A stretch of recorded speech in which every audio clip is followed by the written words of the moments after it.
Now, since we're talking about Willian, he is the first person to score a penalty and a direct free kick in a single Premier League game since Cesc Fabregas.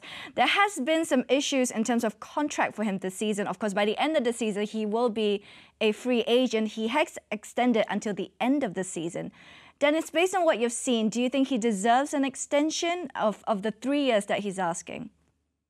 I would love Chelsea to keep him, but I think Chelsea look at this point of view of his age, and I think that comes into the equation. They look at the age of him. Yes, they probably would extend it by a year. They probably won't give him 3, and this is why he's probably got an opportunity elsewhere to take a longer contract. And it'll be disappointing because I've got to say, he's had some wonderful years at Chelsea, and he is a quality player, as you've seen tonight. He's still got so much ability to give.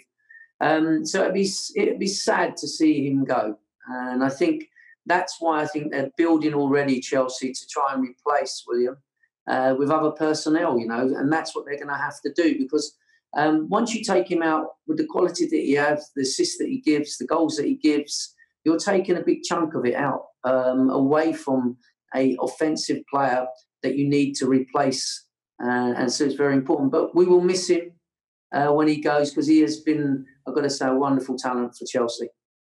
Should he go, where do you think is best suited for him? He's been linked to the likes of Arsenal, to Manchester United. Where would fit Willian best? Well, I wouldn't want him to go to any of them. I've got to say that, because it'd be competition for Chelsea. Go to Italy, please, William. Go away. Yeah, I wouldn't, because I can see him. Obviously, I think he wants to stay in England, though. That's the thing. Yeah, I know.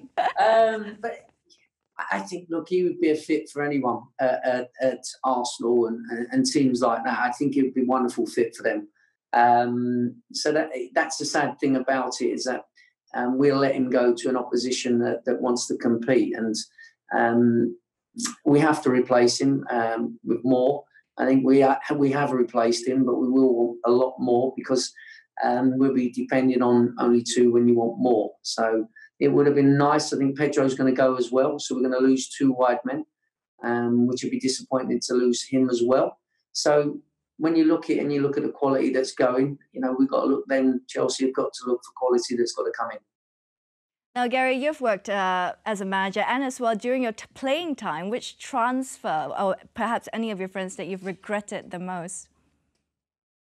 Or players who've left the club that I've been at, yes, you mean? Yes. Well, when I look back to 7 years at Spurs, there were some great players there throughout that time, and during that time as well, some of those great players left. For example, Glenn Hoddle was one who went and played in France.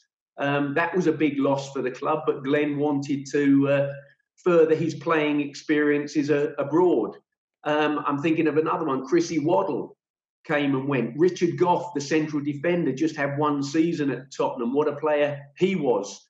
So I think there's been a huge number. But back then, the players weren't quite in such a powerful position. But these days, the player is king.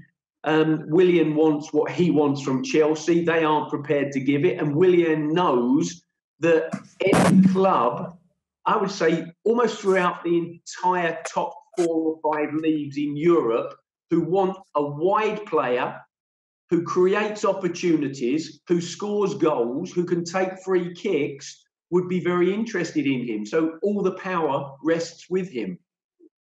What about you, Dennis? Who's left that you've regretted the most? Who's left? Do you know what? It was probably a player manager that left, Luca Vialli, when I was there. So he was one that I was very close to at the time, and he was doing well as a manager as well. And he was one that I would say I missed when he went. He went on to the management side of it. He was still part player, but he was a big influence in the dressing room and a big personality. So he was probably one of the ones that, when he left, he got sacked and he left, and I was sad for seeing him go, I've got to say, at the time. Ruud Gullit was another one that left. He was a player, then become a manager. So that impacts on you, these players. The quality players have impacts on you. And they leave, and you're disappointed that they left, because you know the quality that they have. So they were 2 personnel that went, and because they went into the management side of it more so, from a player to a manager. So, but they were big personalities, and to me as a person as well, you know, and I got on extremely well with both of them, and it was sad to probably see them leave. But that was more so in the management side of things, because they just stepped up to that bracket from a player to a manager. So them two, I would say.